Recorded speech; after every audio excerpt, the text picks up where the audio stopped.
Okay, so ladies and gentlemen, the most difficult part of my job is to try to keep us on time. So if you could help me. Ladies and gentlemen, we're going to start here. If you're out in the hallway, let's please find our seats. Again, we have a lot of time built in to continue discussions and meeting people, but if we could please find our seats, I'd really appreciate it.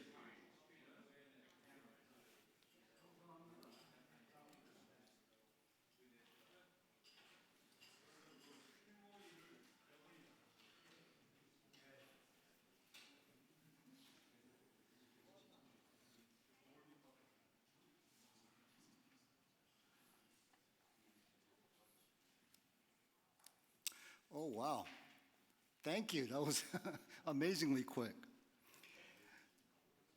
Okay. So, ladies and gentlemen, we are now at the KDVA Networking Forum. So, KDVA is driven by ideas. I really mean that. And so one of the ideas that we had at this year was like, hey, we got a lot of partners. KDVA has 31 partners in 4 countries on 4 continents: the United States, Korea, Sweden, and Australia. And they all want to do something to help the Alliance and veterans. But a lot of the times they're not as connected. So we said, hey, why don't we just create this networking forum? Let's do it with Zoom to start out with. And so we've done 2 of those already this year. And the purpose of it is, again, just to bring all these groups that care about the Alliance and veterans to just share information. Are there opportunities for collaboration? Can there be mutual support and benefit? And so we've done that, and it's been fantastic, and we appreciate it. So this is the first one where we're going to do it live, okay? Really appreciate all of these organizations that are going to come up here. We have a little slight change in order, no problem. We're going to ask Hanwha to go first. About 10 minutes of Q&A, presentation, and then Q&A after that. But Hanwha Aerospace is the biggest contributor to supporting KDVA inclusive. When we first started 6 years ago, they signed a $1 million donation slip over 5 years. Last year, at our first KDVA reunion, they signed a second-year agreement for another $1 million for 5 more years. It's amazing. And so we really appreciate that. That is a commitment to our mission and to our people, no doubt. And so we really appreciate Hanwha Aerospace, the head of the CRM office, Lieutenant General Retired Ryu Young-hwan. Sir, thank you.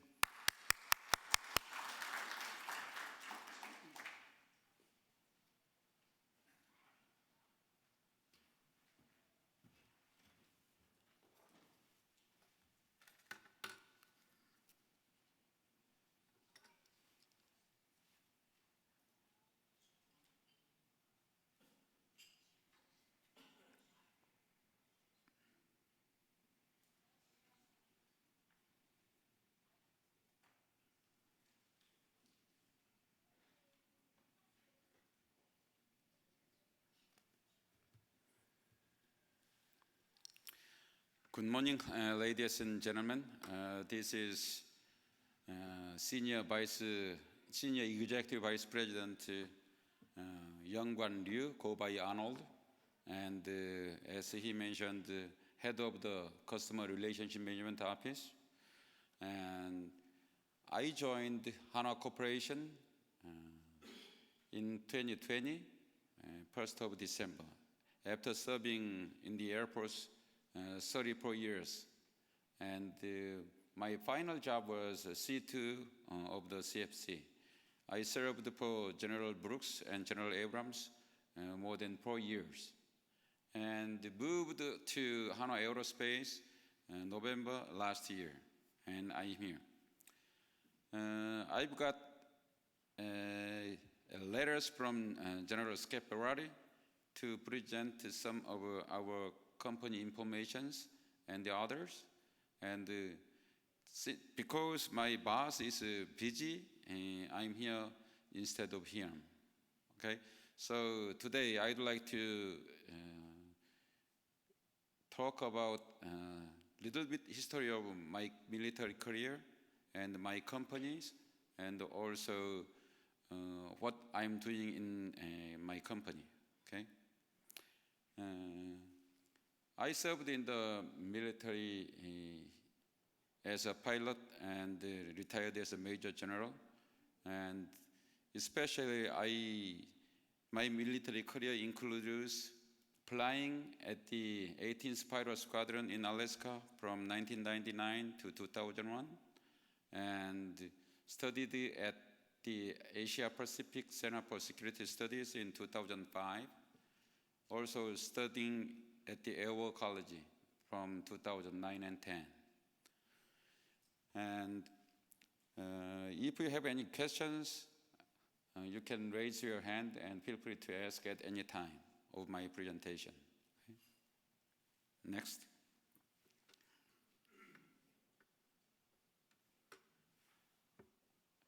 From now on, I'd like to talk about the Hanwha group. Do you know what Hanwha means? Is there anyone? Except General Im and General Son. Shen?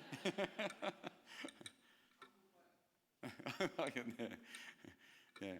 Hanwha is a short term of Hanguk Hwayak. Hanguk is Korea, Hwayak is a powder. So our first founder of the Hanwha group, Mr. Kim, founded the Hanwha in 1952 during the Korean War. Actually, he bought a powder company from the Japanese, and he expanded the company in various different areas. So nowadays we have more than 90 affiliates in Korea and more than 700 global networks. It is strange. We have only 90s in Korea, but more than 700s in the globe. Why is that? Because under the Hanwha umbrella, there are so many companies, but especially Hanwha Solution has a small company or dispatched offices on the globe in every village. That's why we have more than 700 networks on the globe. And the last year, revenue was 65 billion US dollars. Employees about 80,000.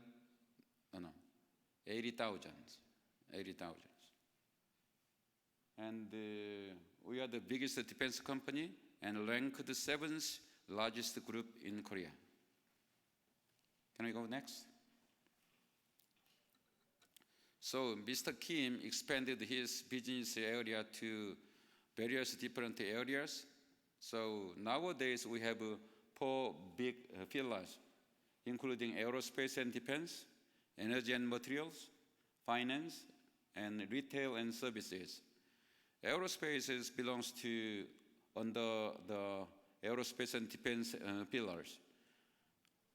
But we are not the only one, but we have also Hanwha Corporation, Hanwha Ocean, Hanwha Systems, Hanwha Vision, and Hanwha Precision Machineries. Can I go next? From now on, I will talk about the Hanwha Aerospace, my company. Go ahead. Hanwha Aerospace founded in 1977, but with a different name, Samsung Precision Inc. So Mr. Kim bought a Samsung Precision Inc. in 1977, changed the name. So CEO is Dong-Kwan Kim, who is the first son of the Mr. Kim, and Jae Son is CEO of Hanwha Aerospace Business Area. And Dong-Kwan Kim is take charge of strategic areas. Our business area covers all domains: sea, land, air, and space. But it didn't cover cyber domains because Hanwha system is in charge of the cyber domains. Yeah. This is my personal guess, but Hanwha system will be merged into Hanwha Aerospace soon, in a couple of years, maybe. But personal guess, okay? Next. So this is our vision and missions. So, next. As I explained in the previous slide, 1952, Hanwha Corporation founded, and in 2016, Hanwha Defense was former Doosan DST, acquired by the Hanwha Group. And last year, 1st of November, actually, 1st of December, Hanwha Defense merged into Hanwha Aerospace, and 1st of April this year, Hanwha Corporation Defense business area merged into Hanwha Space again. So 3 different companies became one bigger company. So nowadays we have one Hanwha Aerospace big company and 2 second Hanwha System and the 3rd Hanwha Ocean as defense companies under the Hanwha umbrella. Next. I explained pretty much. Next. So those 4 companies are subsidiaries of Hanwha Aerospace. We are the main stockholders. Hanwha System, 100% stockholder by Hanwha Aerospace. They are focused on the ISR systems, UAMs, SAR satellites, and combat control systems, etc. They are different entity, but under the Hanwha Aerospace. Recently, we bought a Hanwha Ocean, former name of DSMC, Daewoo Joseonhaeang. They are one of the biggest shipbuilders in Korea. But our biggest, Hanwha Ocean's biggest competitor is Hyundai Heavy Industry. They are same shipbuilders, but they are mostly focused on the ships, including commercial ships. And Hanwha Ocean is focused on the submarines. Recently, Hanwha Ocean won the award a couple of times. And Hanwha Vision is video solution provider, like CCTV and etc. They are very small. The last one is SatTrack Initiative. They are the very specialized and unique and satellite manufacturers in Korea. They also have subsidiaries, SII. They provide solutions for the after the analyzing the imageries. So they sell those analyzed informations to the global customers. Can I go next? These are the business area of the Hanwha Aerospace. Next. See, as you see from the pictures, main area of the business is submarines, but also building the commercial container ships, including LNG ships.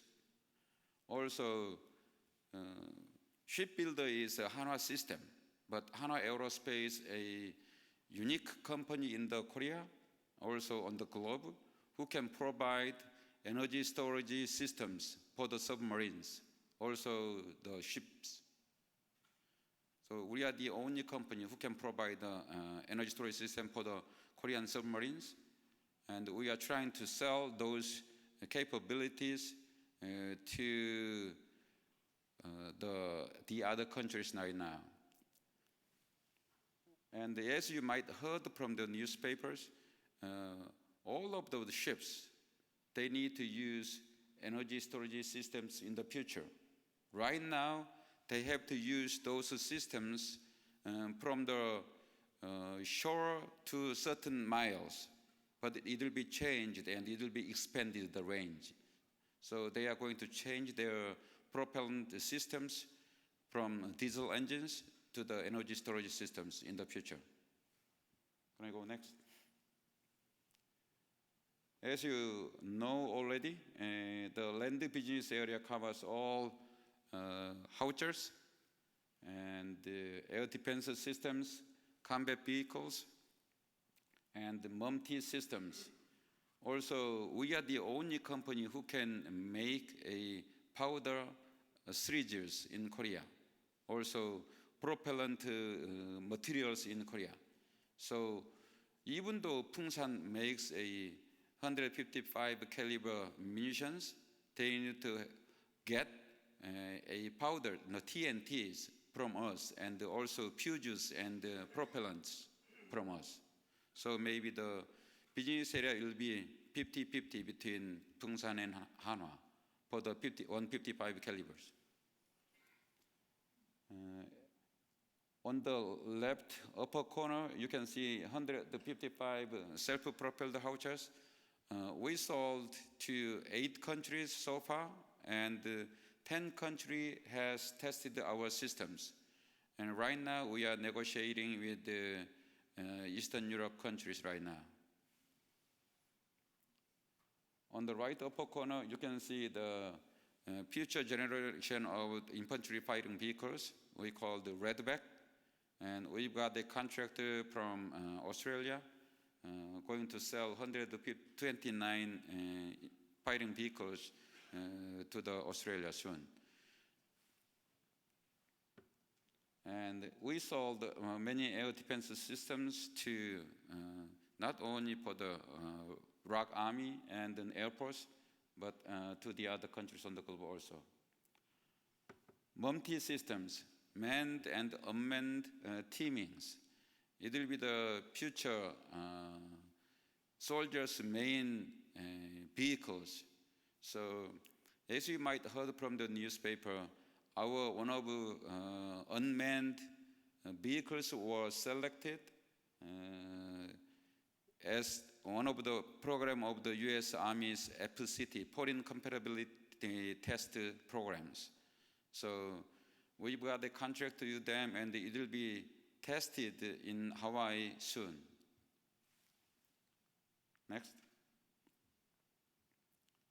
Air business area.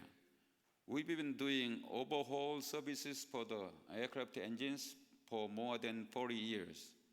And we are the OEM manufacturer of the F414 engines for the KF-21 Borame.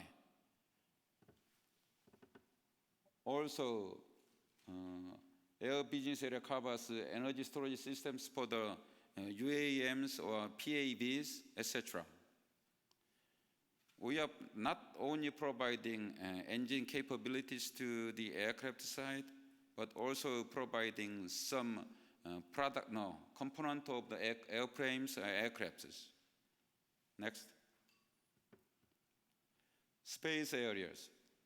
We are the only company who can who has the capability of making solid propellant space launch vehicle systems, also liquid propellant launch vehicle systems.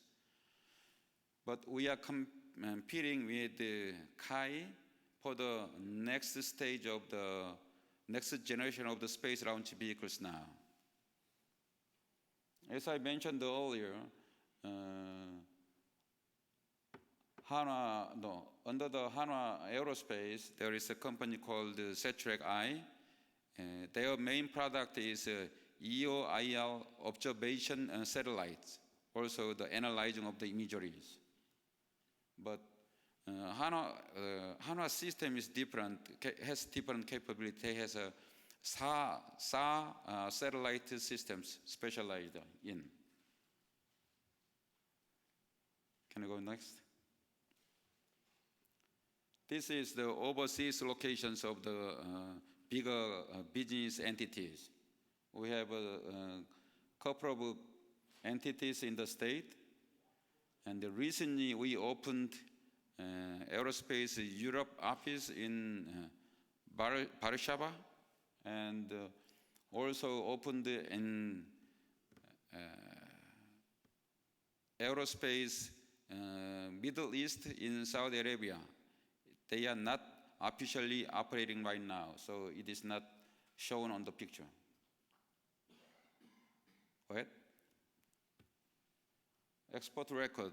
There are more than 10 countries from 1993. Next. From now, I'd like to talk about our contributions, one of my office's role. In 2010, there is a North Korean provocations shooting torpedoes against our rock Navy ship called Cheonan. After sunken the ship, we lost 46 soldiers, and at that time, our chairman decided to donate a huge amount of money to relieve their pains. But he decided not only to donate those monies, but he ordered us to hire one person per families. So it is ongoing project now. Because their kids were so young, they are now around 19 years old, 20 years old. They will be hired by my company if they want. That is a good project, I think. Go ahead. Actually, this was happened, I think, in June, not July, in Busan area. We hosted all the available foreign veterans to Busan area, and we introduced many many sites, and we make a custom-fit shoes for everyone. But because of the time constraint, we cannot provide all the shoes for the participants. So we've got their mails, and after making those shoes, we mailed back to them, to their house. The gentleman on the left side who is helping putting on the shoes for the veterans is Mr. Park. He is the Minister of Korea Patriots and Veterans Administration, Mr. Park. And we are going to do it again for the Korean veterans, maybe next month in Seoul. I was sitting next on the table of US veterans at the time, and he didn't know about the event at all. But one day he participated in a local reunion event, and he heard about those news. And he was able to come to Korea with his daughter and son-in-law together. Yeah. So, next. This is one of our contributions, house renovation for the veterans. On the left side, the oldest gentleman is chairman of the Korea Businessmen Association, Mr. Ha. And on the far right is Mr. Kim, is the CEO of the Hana Corporation.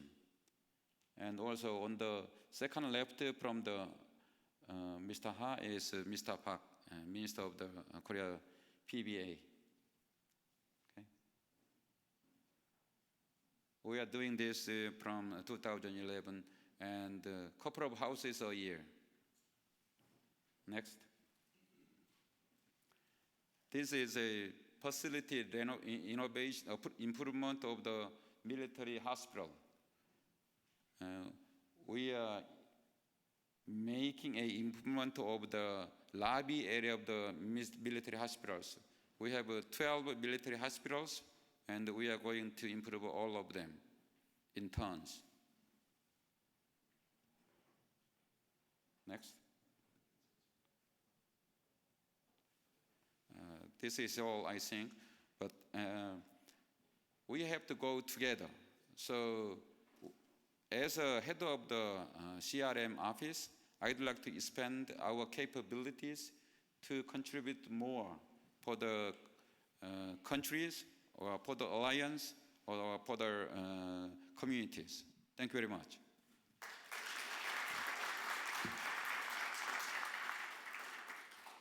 Have any questions or comments, please?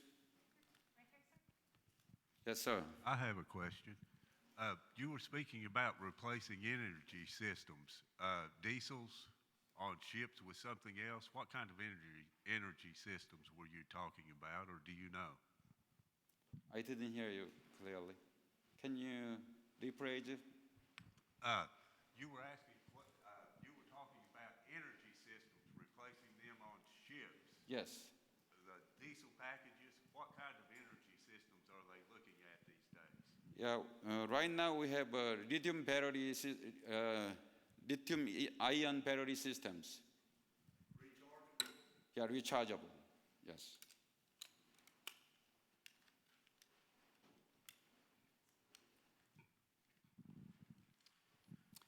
Actually, the battery is inside of a specialized liquid systems. So very reliable, and it is kind of anti-fire. It has anti-fire systems or anti-explode systems, very safe. How are they what are they using for a charging system? Energy source to charge the battery. Yeah, we can use gas turbine engines to charge those systems, or commercial powers. Yes. Thank you, sir. Thank you very much for this really helpful and informative presentation. My name is Marcus Garlauskas. I run the Indo-Pacific Security Initiative, as you know, for the Atlantic Council. And one of the things that my program focuses on is building the connections between allies and partners in Europe and NATO, and allies and partners in the Indo-Pacific. And so I was very impressed about Hanwha's tremendous success in being able to export important defense items to the European market. And so you briefly showed that slide, and I think it'd be really helpful for everyone else to hear a little bit more, particularly about this recent breakthrough with Poland, the deals that's already happened and what's coming, because I think Poland is so important for the defense of NATO, virtually on the front lines, in the same way that South Korea is on the front lines against North Korea. So I'd be very interested if you could share a little bit more with the group about the importance of this relationship with Hanwha providing these important weapons and defensive systems to NATO countries. Thank you. Okay. And actually, I was participated in the negotiation of the sales last year in the Poland. So just after the breaking war, Vice Chairman Mr. Kim ordered our team to survey the Eastern Europe areas. So he sent around 10 individuals, including me, and we visited 10 countries in 10 business days. So in the morning, we have to meeting with the one country, and the afternoon we move to the other country, like that. So after the accomplishment of all the success, I reported to Mr. Kim, and sir, do you know who is the best contributor for this success? And he said, who is it? And I said, you. Because you sent us, it is happening now. So Anyway, I participated the negotiation of the selling automated grenade systems, and we earned like $2 million maybe, and we got a contract for selling howitzers and MLRS systems. But without government's help, it was very difficult, or it couldn't be happen. There was a MOU between two countries, and they were talked about supplying K9 and K2 tanks, and also FA-50s. So originally, our Chunmu MLRS system was not included, but during my negotiations, we promoted our systems to them, and they accepted our proposals. And government MOU has been changed again after our negotiations. And our government and our military thinks providing our weapon systems and munitions to Poland is not only helping Ukraine or Poland, but also it can help us to save, to store our munitions and systems on abroad. So if war breaks out in Korea, we cannot produce rapidly those weapon systems or munitions in Korea, but we can import those systems from Poland or the other countries. We are thinking like that. So right now, we are persuading our government to store more weapon systems and munitions to abroad. There is a big need from government side. Is that helpful for you? That is an excellent and very helpful answer. The connection between the security of European countries and the security of South Korea. You've hit the nail on the head. Thank you very much. And actually, July last year, two congressmen from the Ukraine visited me to help them. And I tried to help, but we couldn't get a approval from the government side. And around a month ago, I proposed to Ukraine to send like a military advisor group to Ukraine if they allow us, and also if we can get a government approvals. But they are considering it in the Ukraine side, but in the current situations, our government will not approve us to go inside the Ukraines. And around a week ago, same gentleman visited me again to ask some help, like a spare part of the K9s, spare part of the other weapon systems, and selling weapon systems directly to the Ukrainians, but we couldn't help them because our government not allow us. So I advised them, why don't you use United States to have us to provide those munitions through US or through third countries, and we can not visit your country, but we can talk each other to have manufacturing facilities in Ukraine or in third countries. So I proposed those two ideas to them. Okay? So I think there are some controversial ideas between different parties in the state, also in Korea, but they said if they cannot hold the front lines, or if they lose the war, Russia will be stronger. Also, North Korea will be stronger compared to the past. But if we provide enough resources to Ukraine to win the war, it will weaken the Russia, also the North Korea. I agree with their ideas. Okay? Thank you. Thank you.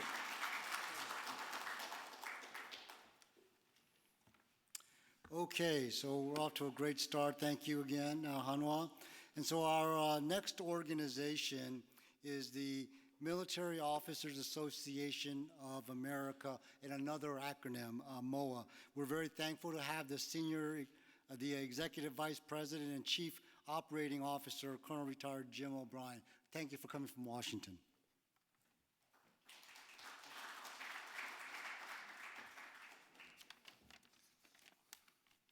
Well, good morning, and thank you for this opportunity. It's my privilege to get the chance to speak to you about the Military Officers Association of America. At MOA, we're focused on maintaining a strong defense. And to maintain a strong defense, we believe you need world-class equipment and weapon systems. You need men and women who are willing to serve your nation. And you need strong partners and allies like the Republic of Korea, or we will not be successful. And so it's very nice to see the work that you all do and the contributions you make to this joint alliance. While many organizations focus on weapon systems, our focus on MOA is on the people. It's the one weapon system that has never failed our nation. We work to ensure the service and sacrifice of military men and women are honored, and the commitments made to them in terms of military pay and benefits, health care, compensation, are maintained for not only military members, but their survivors and their families. For those of you who may not be familiar with MOA, it actually started about 75 years ago in 1929 in Los Angeles, California. A group of about 13 officers got together looking to sort of help and provide advice to military officers. Today, MOA has grown to over 360,000 members, and we are the fourth largest veterans organization and the country's largest military officer association. Although we're an association of officers, we're about a lot more than just officers. We care about all ranks, all services, to make sure that there are people looking out for the challenges that the members face, especially their families. On the advocacy front, every vote counts, and we work to educate and inform our members of Congress about the unique demands of military service. Compensation and benefits is a tough area in our country right now, just because there are many, many challenges. You all see the economy and some of the things we're dealing with, inflation and national debt and so forth. So our job is to try to make sure that the troops are represented properly to our congressional leadership. Beyond advocacy, MOA also has grown to be involved in career transition for military members. We provide important products and services. We provide financial counseling. We provide support to spouses and families, especially spouses trying to re-enter the workforce. And our motto at MOA is never stop serving, which means just when you put your uniform off doesn't mean your serving stops. You keep going. And we felt in order to be consistent with that, we formed two subsidiary organizations, two charities, and I'm going to introduce my colleague, Amanda Centers, who is the vice president for two charities, the first of which is the MOA Foundation, which supports high-impact programs, as I mentioned, spouse employment, financial education, and transition services. But one of the programs I want to mention to you that's really at the cornerstone of what we're trying to do is our crisis relief program. Interestingly enough, most of us that serve in uniform, that serve a full career, or are currently serving, have places to turn when there's an emergency. But about 12 million members of veterans that didn't serve a full career are out in our country, and when they face a challenge like a hurricane, a fire, a natural disaster, they don't have as easy a time trying to find someone to help them. So Amanda started small, and we've got it off the ground. And basically what we do is we try to get them, it's a low barrier of entry. You know, they just have to show they were in the military and explain their crisis, and we try to get them. It's not it's not enough money to solve the entire problem, but get them $500, $1,000 to get them over the hurdle. And sometimes that's just what they need, because when people have a challenge, it's not just one thing. It's the crisis itself, and then they lose their job or the car breaks down. And so MOA's trying to fill that gap to make sure that we can help that important constituency. The other charity I mentioned is we have a very successful scholarship fund that's been in existence now for 75 years. I think we've given out over $160 million during that time. This past year, we supported 800 students, and we were able to give out about close to $8 million in interest-free loans and grants. So it's a very impactful program that we're proud of.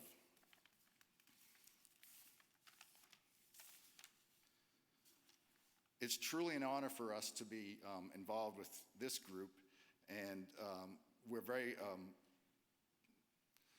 interested in continuing the relationship. And I should mention that KDVA specifically has been very supportive of our charity organizations and helped us out. And so we're very glad to be here today, and we're very much excited about what the future holds for the United States and the Republic of Korea together. At this time, I'd love to take any questions that I might be able to answer for you, or send you Amanda's way if you're interested in talking to her about our crisis relief program.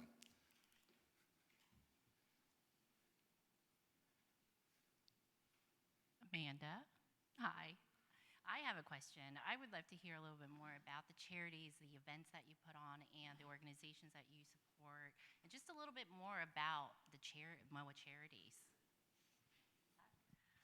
Thank you for the opportunity and teeing me up there. As Jim mentioned, we do quite a bit for the military community as a whole. We are, although a subsidiary of an officers association, again, we believe strongly that we're an officers association that's not about officers, continuing this idea of leadership. We're an organization of leaders. And so we try to help people at every phase of their career. Most of the folks that we do help have transitioned out of the service, but one of the programs that I'm particularly passionate about is the Military Spouse Employment Program. We help military spouses keep a career on the move.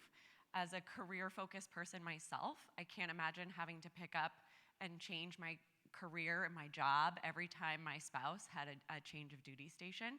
And so as you can imagine, there's a lot of gaps in resumes and things of that nature. So we help arm military spouses with the information and the resources to make them competitive in the civilian workforce and actually get paid as much as their counterparts.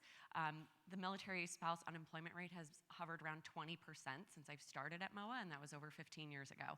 So it's a huge problem. And it's also a retention issue. If your spouse isn't happy, you're not gonna stay in the service, right? If they can't have the career that they want, it really impacts the entire family, and then also affects us as a nation.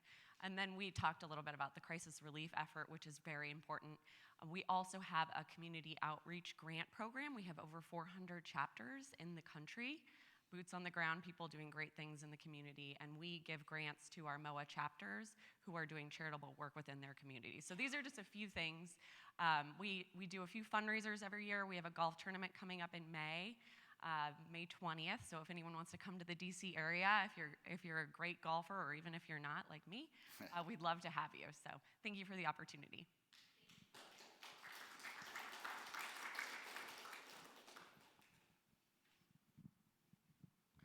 For that GAP initiative, that $500 to $1,000 Yes. GAP initiative, is there a way that people outside your general communities could donate? Is there a website or something that people could donate to you to help you with that initiative? Do you want to take that, Amanda? Absolutely. There are several ways to donate. We have a website, charities.moa.org, or if you just go to the MOA website, there's a MOAA.org. There's a button on there to donate. You can also mail checks. You can, any way you can contribute. And we do rely heavily on the civilian population, not military connected, but people who support the military for donation. So yes, great question, and I appreciate the chance to share that. You know, one of the other things that's very important to us is the continuation, right? Someone was here before us to create what we have today, and we want to keep this, great country going, this great alliance going. So part of it is, there's a recruiting retention crisis in the military, so we're hopeful that collectively we can all tell the right stories, change the narrative, because you always hear some of the bad sides of military service, but there's, as many of us know, serving our countries is an amazing experience, and it creates great men and women. So it's great that you are sharing stories today and really emphasizing the positive side of military service. That's awesome.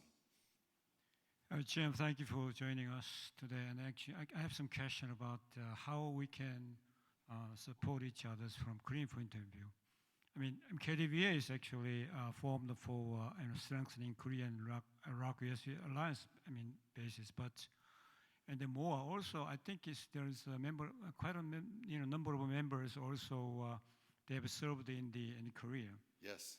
And in this respect, I think at these days, the Korean companies, they come in in the United States to invest a lot of money out of here. Mm-hmm. Is there any possibility that we can support each other between Korean the investors in here, and then more in terms of some political issues comes out between two countries regarding for investment issues then? I think it's a dialogue that we can have. Obviously, we do have some challenge in terms of what our bylaws are for the types of things that we're allowed to be involved for and advocate for. But I think there's probably some common ground that we could find that it's in the best interest of if it's in the best interest of a strong national defense and the best interest of taking care of the men and women who serve, then I think Mo is always going to be listening to those conversations.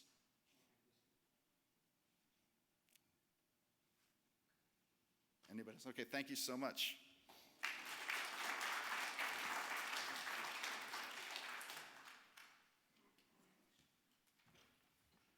So, we come here, I know a little bit about Mo, but listening to that, I've really learned a lot, especially about Mo Charity, so really appreciate that. So in your programs, if you want more information about all of the organizations and the presenters, they're in here, including their website address. So please refer to your programs and you'll have the information.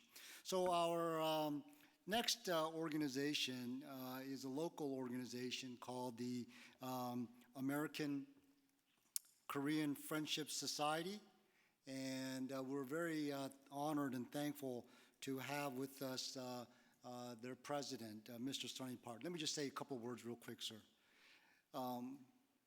Those of you that are here local and those of you that are from DC know Mr. Sonny Park. Very few individual has the impact that this one man has had, and it all stems from his passion for the Alliance and our veterans. It is found, quite honestly, nowhere else. We really appreciate you, sir, also serving as an advisor to KDVA and also serving as a board member to the Korean War Veterans Memorial Foundation. So in your capacity here as the president of the local American Korean Friendship Society, thank you, sir.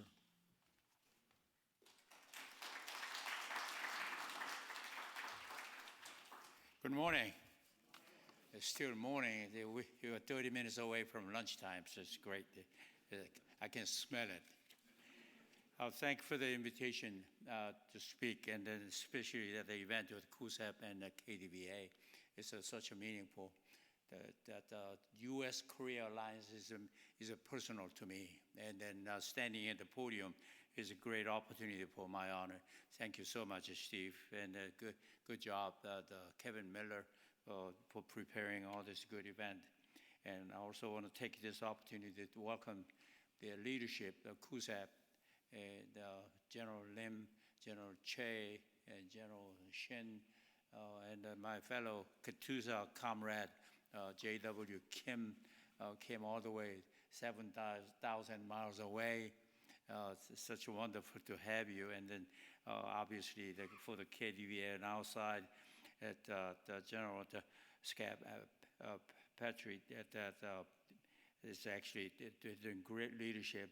You could have spent your good time in the Outer Bank, but this Saturday, but you're sitting here and entertaining all these good things. But we are so much appreciate your leadership, and the KUSEP, they're doing good yearly, and they did a great job.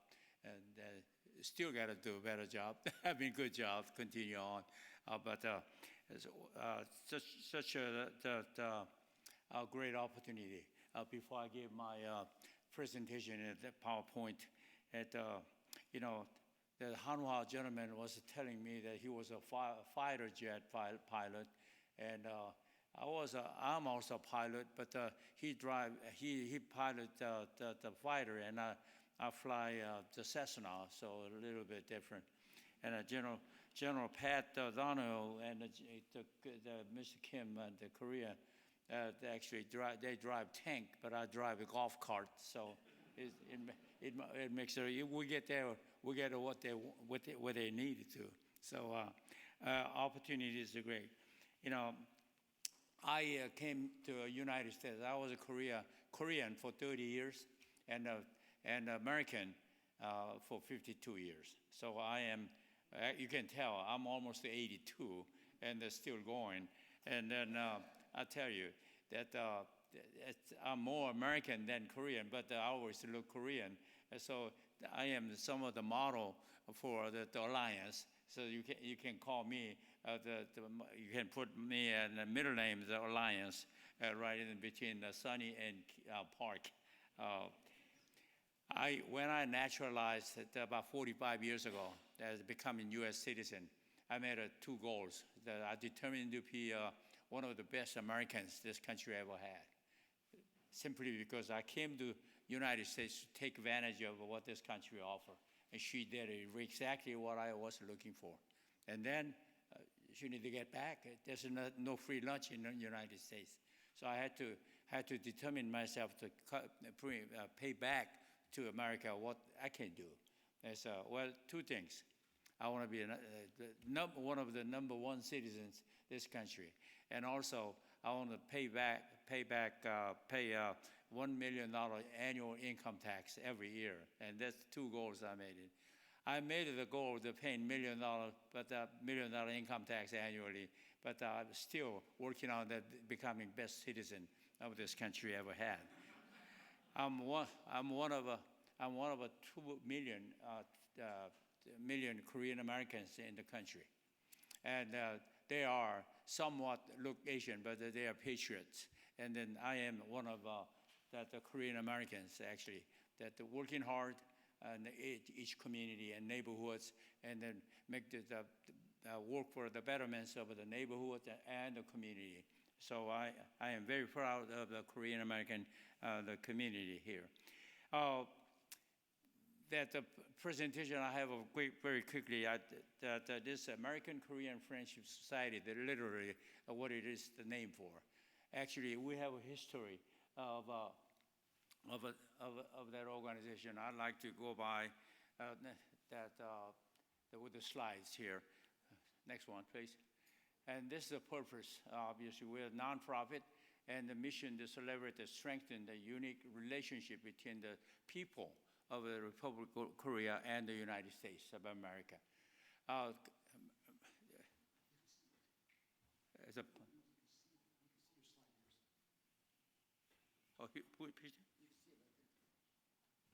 can see that. Oh, thank you. Yeah, here you go. Don't have to do this. My neck is twisted. Yeah, this wonderful. So the society creates the New American Hero Award that recognizes extraordinary contributions who made extraordinary contribution to America made by Americans who said this is something wrong with the English here. Anyway, I was sleeping. I tried to fix it last night. I got home at 1 o'clock, and then the next time I apologize. Anyway, we tried to find a good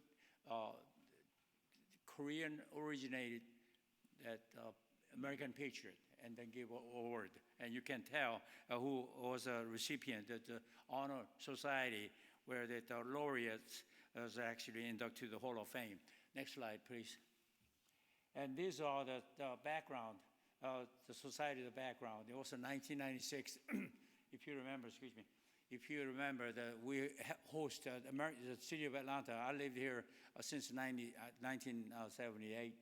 And we hosted 1996 Summer Olympics here. And then that time, the Korean community was very small. And while so many athletes and dignitaries coming from Korea, and we weren't ready for accept them and treat them.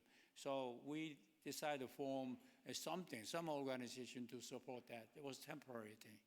So there's a concern, leaders, like General Raymond Davis is a Medal of Honor recipient of a chosen reservoir, and that fight, and he passed away about 15 years ago, and he came up and with the ambassador James Laney, who's still here, and he was a former president of Emory University, a local, and he is actually one of the founders here. And the late Kim Sang-chul, the former mayor of Seoul City, he actually had a same organization in Korea. So he was this was a branch then. And then William Chase, who was the president of Emory University, and General Bill Lipsey, he passed the late General Lipsey, the Army. He was a SINC. Commander-in-Chief in Korea, same position. The Scott Patrick, the Patriot, have the position, hold the position. And Mr. John Hemby, he was executive vice president of Southern Company. Now the Georgia Power, Gulf Power, they have Alabama Power. They cover south of the grid and the power supplies. And Dr. Jo Won-gyu is a former president of the Seoul National University, and myself was jumping in. And then I become, 1996, I become president of the society, and I'm a dictator and I'm still in that position, so holding that position. Next slide, please. And these are the pictures of the founders. And the bottom four, the leaders are the former past presidents, chairman actually. I'm the president, and they are the board chairmen. The first one is William Chase, former president of Emory University. Second one is Wayne Clough. He was the president of Georgia Tech. Later, he became the Secretary General at the Smithsonian Museum in Washington, D.C. And next one is Betty Siegel. Betty Siegel was the president of Kennesaw State University local. And when she took over the school was 18,000 students. And then when she finished her tenure 26 years later, and that school became 36,000 strong, one of the largest state colleges in Georgia. And then past president is the retired general, Larry Ellis, and he still lives here, and he was very good, immediate past the chairman, and handled very well. We indebted to all this gentlemen and the lady is that we owe them so much for the American Korean French Society. Next slide, please. And this is today's board that American Korean French Society board is Frank Blake. Mr. Blake is the chairman of the board, current chairman. He's actually second 4 years term, and he's actually been serving 6 years. And that he's Delta Airline chairman of the board of Delta Airline, and he was chairman of Home Depot that all over the country. And then General B.B. Bell, the former commander in U.S. Forces Korea, is on board, and Frank Blake and Don Chapman, Chapco Investment. The Chapco manufactures the TOG, T-U-G, the tractor, the pulling aircraft, tractors, and then pushing all the luggages and all that, what J.W. Kim actually uses. And General Larry Ellis, obviously, and Jay Un is the Golden Stella, the chairman, and the Consul General of Atlanta, the Bay office, is the ex-officer, and then they always as a part of board. And Ambassador James Laney is still on board, and one of the founders. Bartow Morgan is the Georgia Banking Company CEO. And Sam Owens, Mr. Sam Owens is a lawyer at Denton's, but he's also the former Attorney General of the state of Georgia. And Paul Kim is the Vice President, Secretary for the American Korean Friendship Society, but he is a senior attorney at the U.S. the Security Exchange Commission, and myself at the board. Next slide, please. And what we do several things and activities that in the past, since 1996, these are what we're doing, been doing, serving Korean War veterans. And serving Korean, tonight you're going to see the gentleman, that Norman Board, that he's a U.S. Marine Corps sergeant during the Chosin Reservoir the theater. And then there are several, we've been serving them since 1991, actually, the Korean War veterans. And the first dinner that we hold at the 1991, we had 360 veterans at the banquet room. And now we can't even have 30 veterans. We lost them. Many of them passed away, and many of them immobile, they stay home. They can, even we send a limo out there to the house to pick them up and bring them back.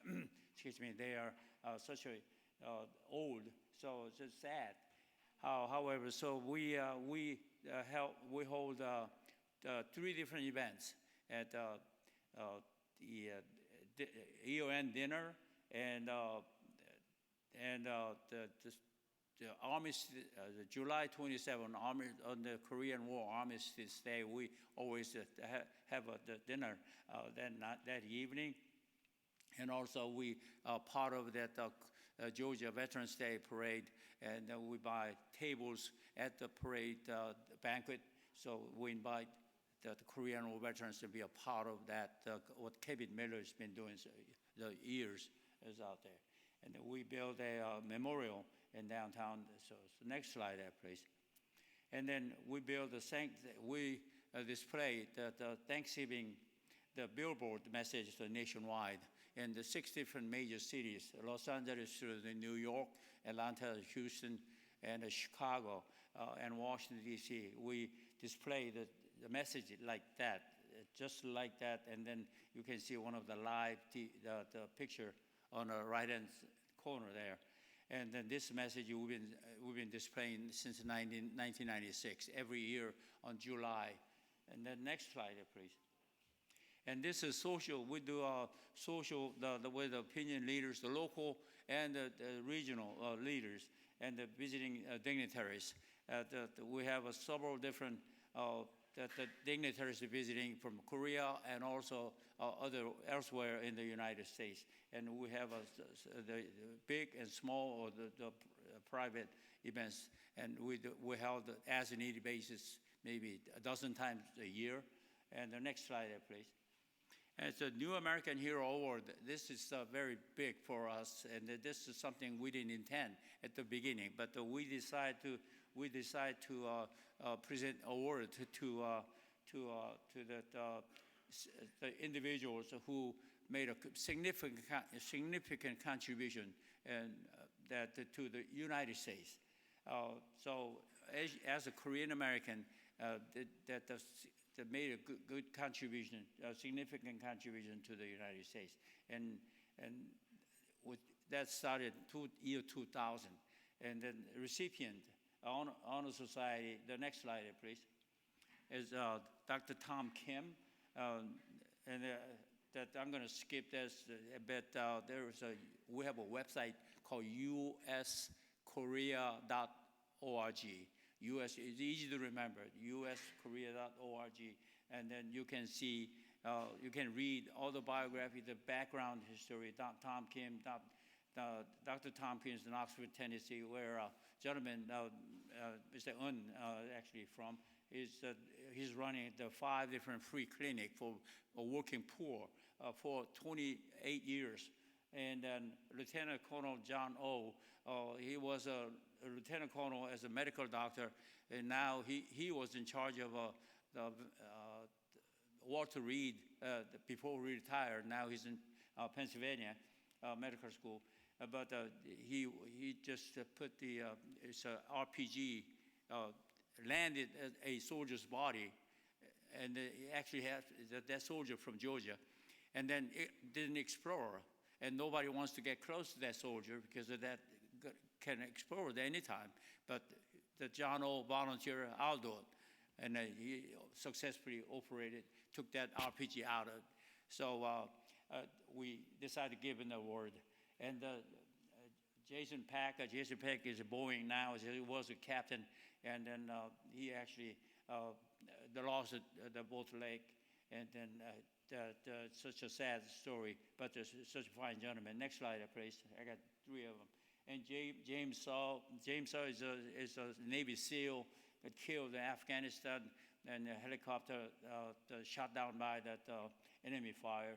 And then Army Colonel, the Young-O Kim, he was joined in Second World War as a Japanese battalion. It worked out. He was one of our heroes, the symbol of the patriotism of Asian Americans. And Dr. Peter Ree. Peter Ree was famous as the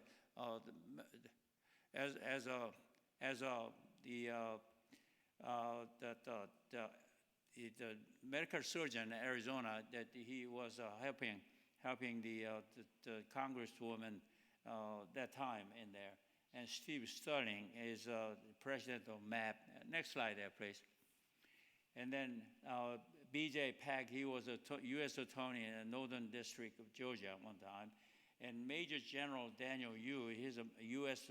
Marine Corps general. He was in Fort Bragg area, and we helped him award him 4 years ago. And Henry Cho is a stand-up comedian, very famous and influential Asian American, Korean American, and then from Knoxville, Tennessee. Very funny. And Victor Cha, many of you probably know, he's the policymaker and advisor and the president of advisor to United States President. And then the next slide there, please. Should have another one. Where the Jim Yong, we missed that last year. We actually early this year we award the New American Hero Award to Jim Yong Kim, as he's a president of the World Bank. Actually came down, and we had a big celebration. These are the pictures of the NAHA awardees. The gentleman on top, the red, that Sam Lee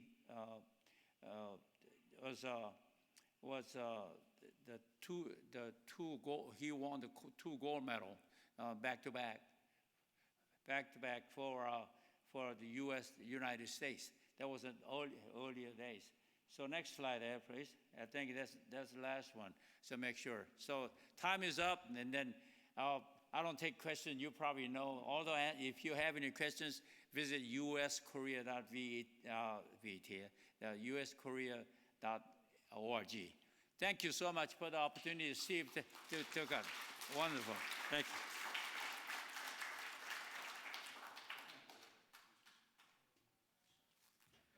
Okay, sir. So thank you very much. Again, no doubt. Who thinks he's going to end up being the #1 citizen in the United States? Okay.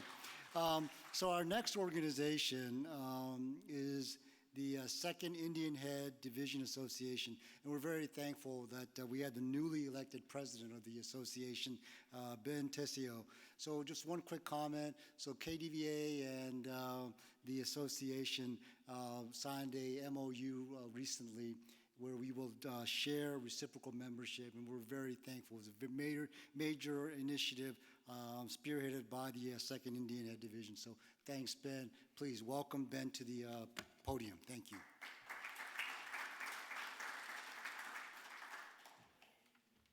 Buongiorno. Mr. Lee whispered in my ear, I had a 4-hour presentation set up. He asked me if I could cut it back to 10 minutes, so I'll do my best. Thank you. I'm very proud to be elected the 100th president of the 2nd Infantry Division Association at our 100th reunion last month in Colorado Springs. So we have a long history. We were founded in 1919, right after the end of the First World War. I served in Camp Pelham in Korea in 66, 67. I was a ammunition sergeant with my MOS, and we were just a few miles south of the Imjin River. I heard some nice stories about the wonderful time they had in Korea. I don't remember those. It wasn't a wonderful time when I was there. But in either case, we're very proud to serve. We are currently at about 1,500 members. Again, we had our 100th reunion in Colorado Springs. We had a 2-year shutdown because of COVID, and we are back, and we had just under 100 people attend our reunion. A couple of very significant events. We have 9 Korean War veterans that we honored. 7 were present. 1 was actually on the way there driving and got into a car accident. I think it was at 92, but great. Sorry about that, but he's fine.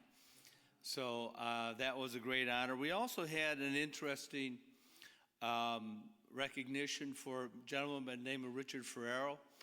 Last year in November, he was the one individual warrior that stopped that assassination in the nightclub of 5 people that died.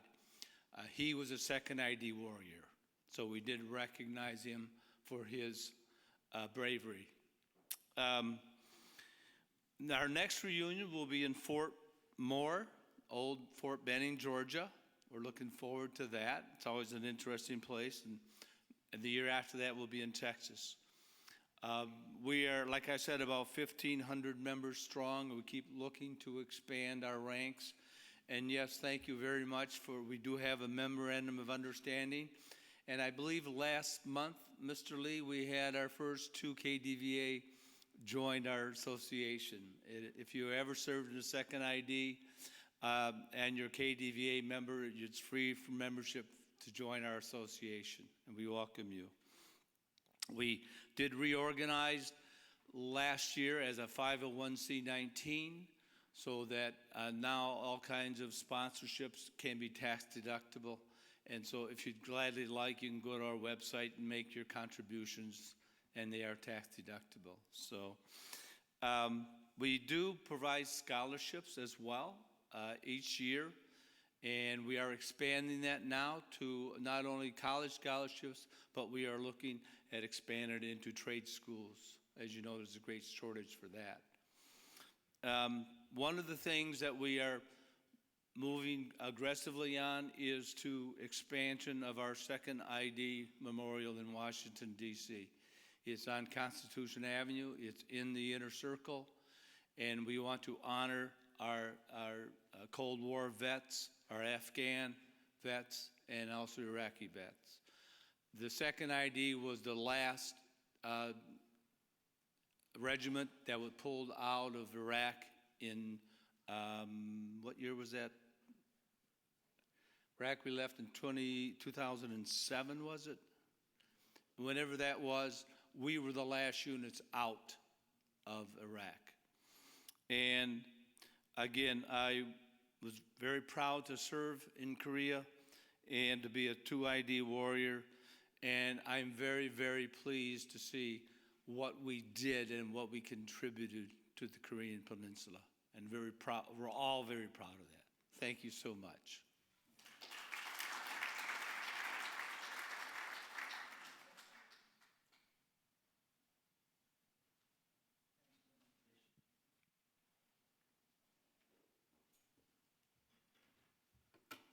Okay. If I could just remind everybody, you please silence your cell phones, or if you do choose to take it, please step outside. We have two more organizations. The next is the Atlanta Council on International Relations. Originally, the president, Dr. Bob Kennedy, was scheduled to come and speak, but he's dealing with a health issue. Nothing serious, but nothing that, so that he regrets that he cannot attend. So stepping in, ladies and gentlemen, is an ACIR member, Mr. Kevin Miller. He has about 5 different hats, but in this capacity as a member, we really appreciate Kevin stepping in. Thanks, Kevin.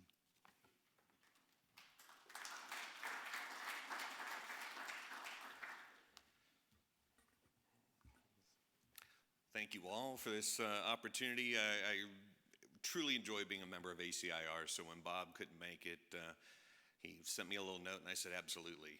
I would love to talk about this great organization. And with being one of 2 before you guys get to eat, I will be brief because I know that clock's ticking for everybody.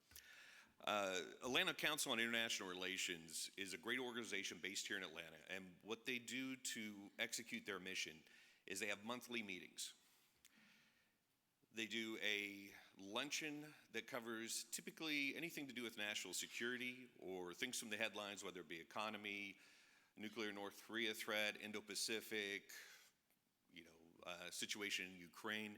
They take the headlines and they bring in a subject matter expert to actually have these meetings with one of the best Q&As I've seen in the past. So what I like about that is it creates that dialogue, because what a lot of people fail to understand, and well, okay, everybody outside of this room fails to understand, because everybody in here has some connection to international relations. We're participating in it through our military service, through the KDVA programs that we promote here, and through just sitting here and learning more through some of the think tanks. But we cannot leave diplomacy up to our State Department or the Ministry of Foreign Affairs. It can't rest all in their shoulders. It's an individual thing that each of us need to play a role in diplomacy and working our role within the international relations community.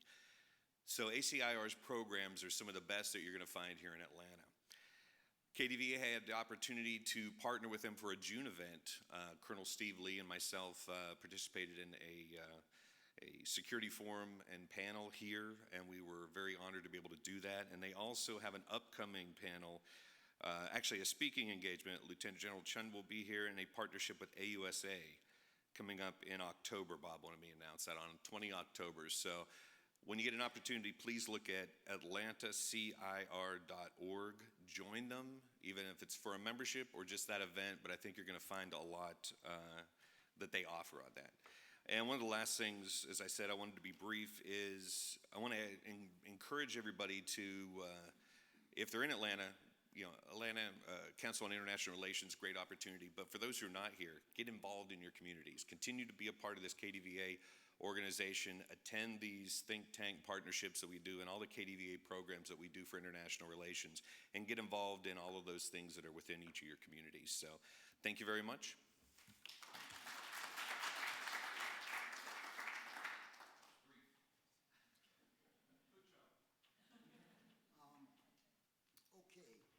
And as Kevin mentioned, if you didn't catch the website and more information in your program, you'll see information about them as well as their website. Okay, so our final organization, for KDVA, we're very thankful again for the Korea-U.S. Alliance Foundation. And the person who is going to be speaking to you about KUSEF is the Secretary General of the organization, and that is Major General Shin Kyung-soo. So, real quick word. This is the gentleman that has the most outsized responsibility for the success of both KUSEF and therefore the success of KDVA. He's the one out there connecting with all the organizations for fundraising and for major events. And so really appreciate that you made the time to join us here today, sir. Thank you.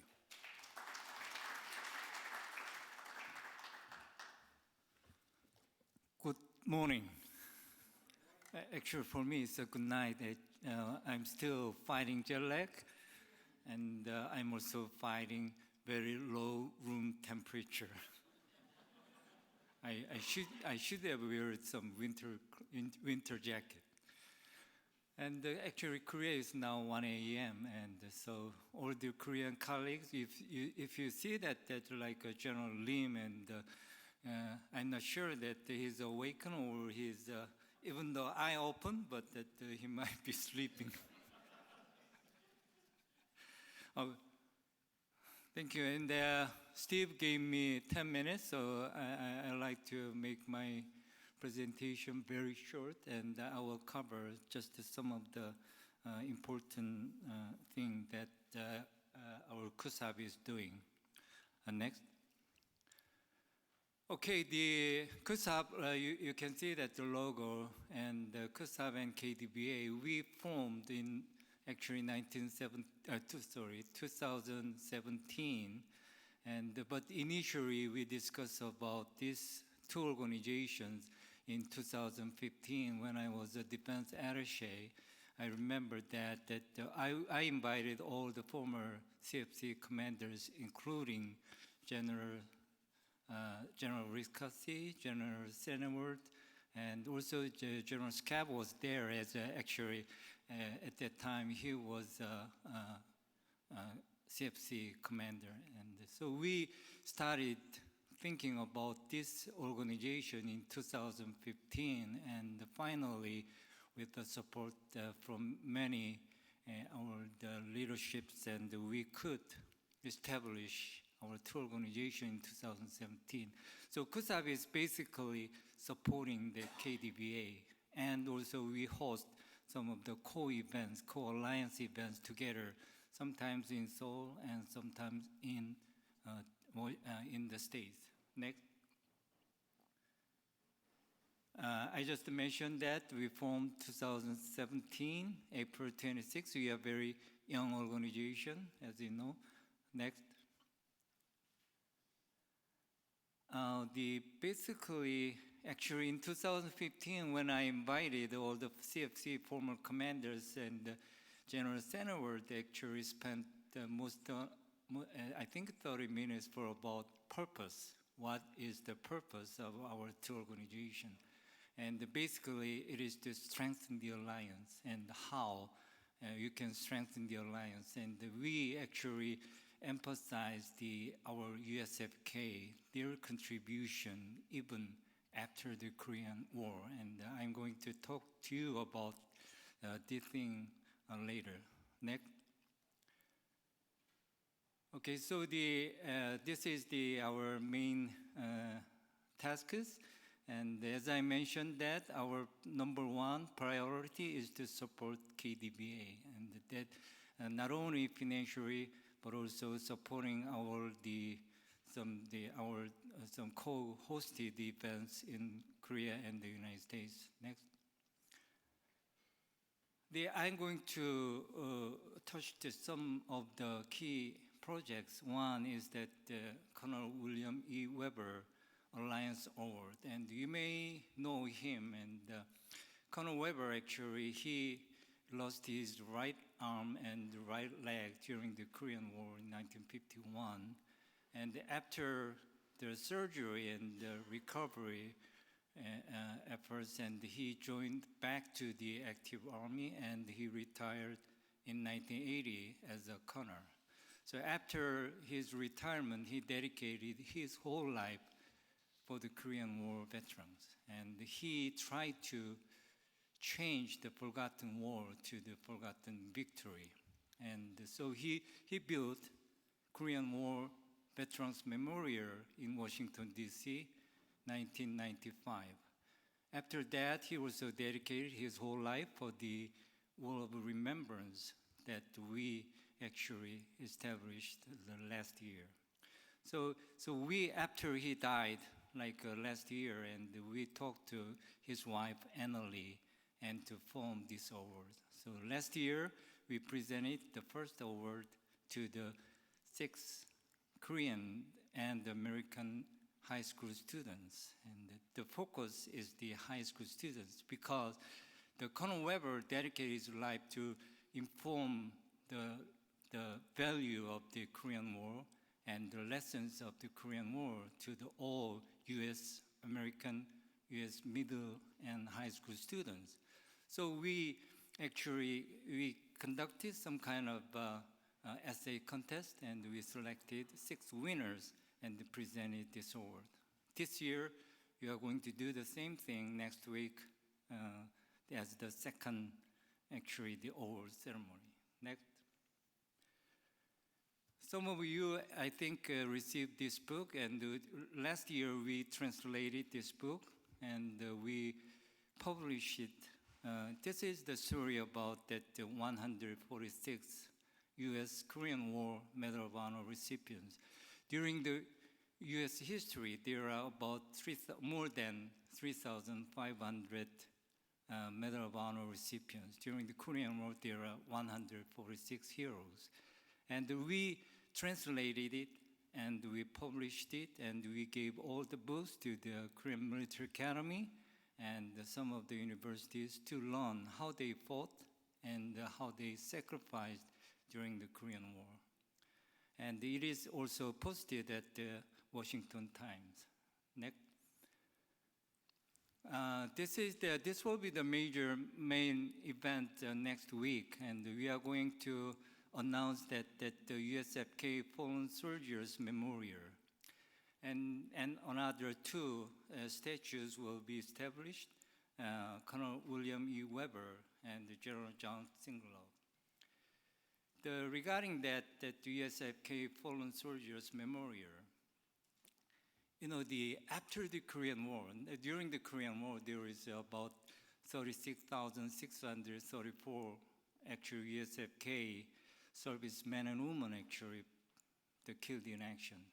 But even after the Korean War, there are 100 soldiers, sailors, airmen, and Marines who killed in action by the North Korean hostile attacks. And including, you may remember that Captain Boniface is one of the 100. And also there are 44 Katyusha soldiers who actually killed in action because of the fighting against North Korea with the USFK fallen soldiers. So we are going to build this memorial next year. We start the construction next year, but this year we are going to announce what the actual design will be, and based on our 1-year analysis. And so that not many Koreans understand that how many USFK soldiers, even after the Korean War, died, not because of disease or not because of accident. It's because of the North Korean hostile acts. They died by the North Korean shooting. They died because of the landmines actually installed by the North Koreans. They died because of a North Korean MiG jet missile attack to the USFK, the reconnaissance aircraft.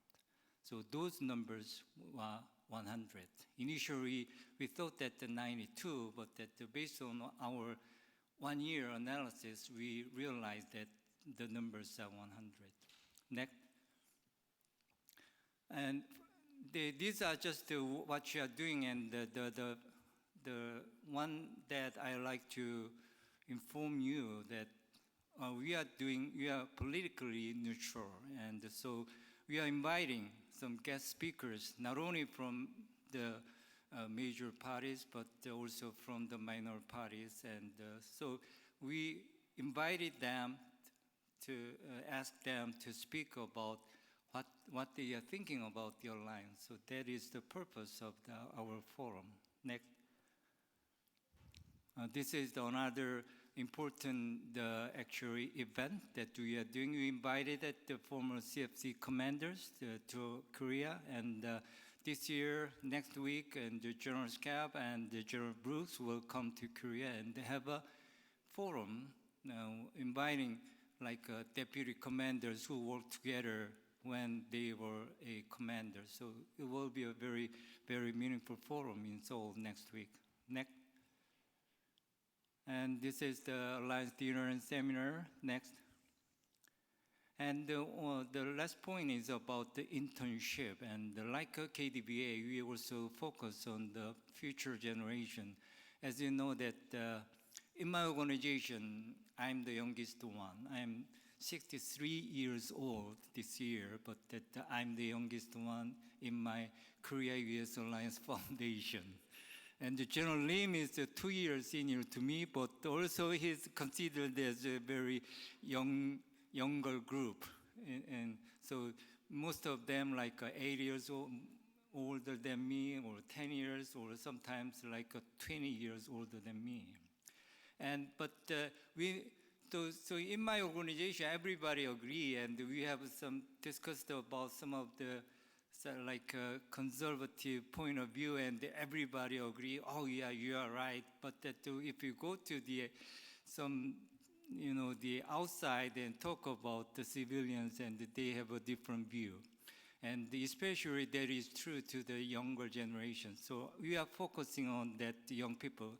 I mentioned about the middle and high school students, but also we are focusing on that university students. This is about all that USPAC program, internship program.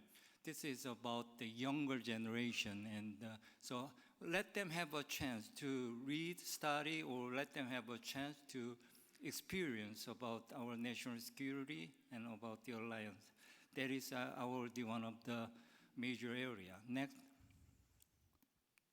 the last slide about that. Steve mentioned about that as a fundraiser. I've never been a fundraiser, and in the military, I have been in uniform for 37 years, and I have never asked that donate some money to my organization, something like that. But this is very new, but that I really appreciate that these organizations, the Hanwha here, General Ryu mentioned about their business, but I really appreciate all of them. Hanwha is the main contributor, and the slide that I showed this is most of the organization are not the defense-related organization. And some defense-related organization like Hanwha and Pungsan and LIG, but that most of them are not defense-related organization. They are just business. Like the one thing about that we have KICPA is the Korea Institute for Certified Public Accountants, or something like that. They are really business-oriented organization, but they donate every year $100,000 for 10 years. They are donating because of the alliance, not only because of the defense industry, because they believe that the alliance is so important, and they believe that the value of the alliance, they are supporting like a pigeon, and they are making the cosmetics, and they have no actual relationship with the defense industry or U.S. business. But they are doing that because alliance is important, and the ROG-US relationship is really great value to Koreans. So this is all my briefing, and I'm still fighting the jet lag. I'm sorry that my voice is not stable, but I'd like to announce you to great news, and not only this great today's great seminar, but that I'd like to announce you to great good news. And the one is that right now we are having some Asian Games, and the Korea soccer team beat the Japanese and win a gold medal. And also the Korea baseball team, Team Korea, beat the Taiwanese and also win a gold medal. Thank you very much.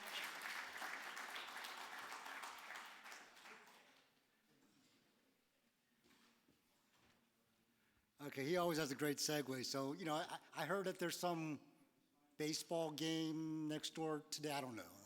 I heard, right? So that's going to be fantastic and great news, Korea beating their rival in soccer. So ladies and gentlemen, we are now at lunchtime. So we're going to take about a 15-minute break. So if you could help us by helping the servers, because they're going to come in here and set up for lunch, if you could put all your belongings on your chair. It'll help them so that they can quickly come in here and set up for lunch. So we will be back. I'll start calling you back here at 12:35. 12:35. Thank you, ladies and gentlemen.